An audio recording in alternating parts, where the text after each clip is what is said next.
Similar, en mi caso puntual, mis papás se separaron antes de que yo naciera, incluso cuando mi mamá estaba esperando guagua.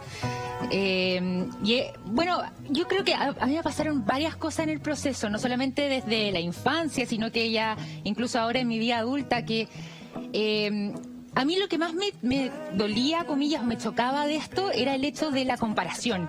Porque yo me acuerdo muy de chica, sobre todo, por ejemplo, para contar también un poco a la gente, a mí, yo nací en Estados Unidos, mi papá vive allá todavía, entonces además estaba el tema de la distancia.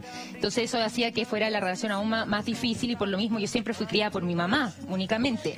Entonces a mí me pasaba, por ejemplo, temas sensibles era el Día del Padre en el colegio, por ejemplo. ¿Cachai? Era como la niñita que no tenía papá. Que vengan los papás. Que venga, claro, el Día del Padre. O el regalo. Yo me acuerdo, te juro que así como una cosa que a mí me angustiaba mucho, era el regalo del papá. ¿Cachai? Como, ¿a quién se lo doy? ¿Cachai? Yo me acuerdo, y de repente la gente intenta como solidarizar con uno, y me pasaba, me acuerdo puntualmente, esto siempre se hacía en la clase de arte, y me acuerdo de mi profesora de arte, me decía, bueno, pero dámelo a mí. Y era como, ¿por qué se lo tengo que dar a ella? Tu mamá es mamá y papá. Bueno, o a mi mamá al final, pero también me pasaba que era, pero sobre todo, insisto, como un tema medio comparativo, como medio de ver que, no sé, de repente para el Día del Padre llegan todos los papás al colegio y yo no, ¿cachai? Como ese tipo de situaciones para mí llevan siendo complicadas, pero con el tiempo y trabajándolo también, por lo mismo mi mamá también siempre se preocupó de que tuviera como que fuera la contención necesaria desde la familia, también hasta en algún momento de mi vida psicólogo, para tener bien ahí el tema, comillas, resuelto o bien entendido.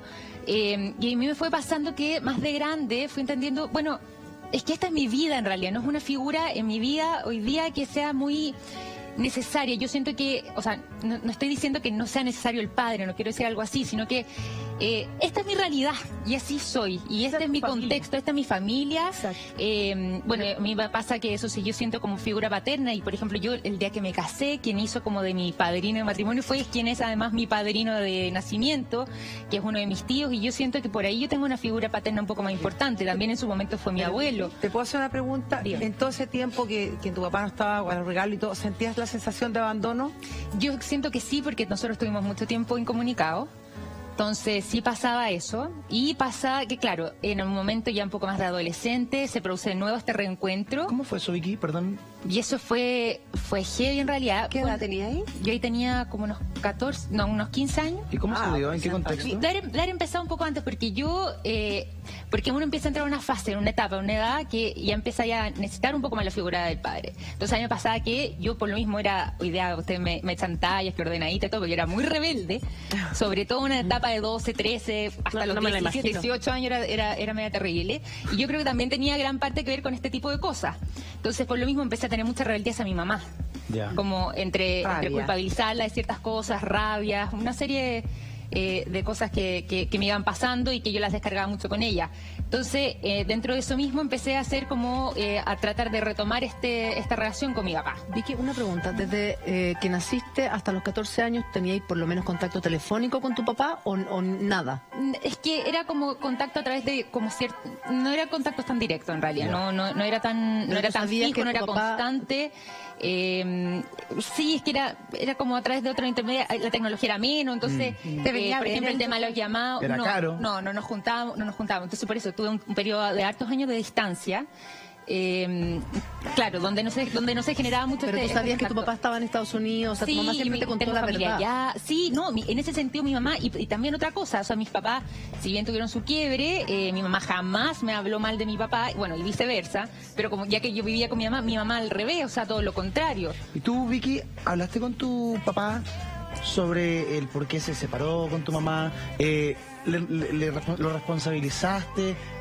¿Lavaste esas heridas? ¿Se trataron esos temas? Sí, o sea, yo siento que yo esa pega la hice hace harto rato, siento yo. O sea, para mí no es tema hoy día, para nada. Yo no lo siento así. Siento que puede sonar más extraño a una persona afuera que lo que es para mí. Exacto. O sea, para mí hoy día ya no es cero tema. Tú dijiste a los 14 años empecé porque necesitaba retomar el contacto con mi papá. ¿Cómo fue ese proceso? Eso empecé yo. No recuerdo bien qué cosa puntual fue la que me llevó a hacer esta búsqueda o el volver a generar estos lazos.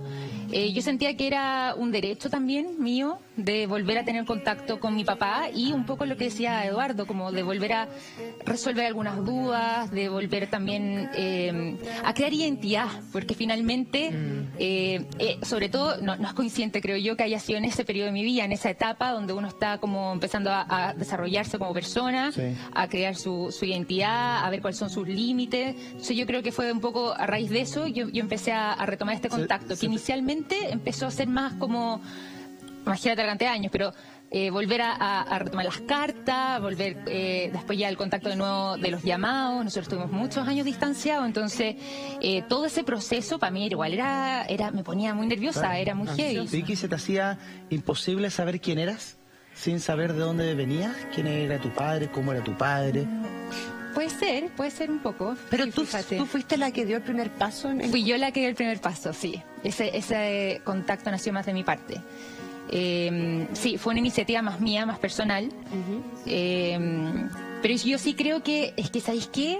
Yo creo que uno también tiene como, en algún momento, no solo, comillas, el derecho, sino que la necesidad también de encontrar los orígenes, de entender de dónde viene uno, de por último, de por qué estas cosas no me gustan y estas sí, Claro. porque soy mal genio De que para la esto, heredaste. porque soy, claro, ponte tú, porque soy, mi mamá es blanca, porque soy tan morena, ya desde ese tipo de cosas, porque Súper soy morena. blanca, la morena no. Súper morena. Además, morena. Habló la Vanessa. Que mi mamá es muy blanca. Comparación Me con queda bien mamá, contraste. obvio. Pero más allá de eso, desde cosas así hasta, claro, un tema un poquito más personal y de desarrollo. Pero lo bueno, y yo creo ahí, es trabajarlo, y sobre todo ahí siento yo, en los casos de las separaciones que son previas a los nacimientos, es siempre ir con la verdad, porque yo creo que si no, el daño ahí es muy grande. Y entender que, ¿sabéis qué? Que estas familias están, que hoy día yo creo que en nuestro país eso ya está instaurado, pero a mí me pasó en una época en donde todavía se hablaba de hijos ilegítimos, donde todavía el tema de la separación era un tabú, la ley de divorcio en nuestro país llegó ya pasado el 2000, entonces todo ese tipo de cosas, entenderlas que son familias también estructuradas y donde los hijos pueden crecer sanos y felices. Yo lo veo en mi caso, yo siento que yo también pude salir adelante gracias a todo eso, pero es muy importante, siento yo, no solamente el cariño, obviamente, de los papás, sino que también ir con la transparencia de frente. Entonces, la amiga que escribía esto de los casos de la separación previo al nacimiento, bueno, son cosas que pasan.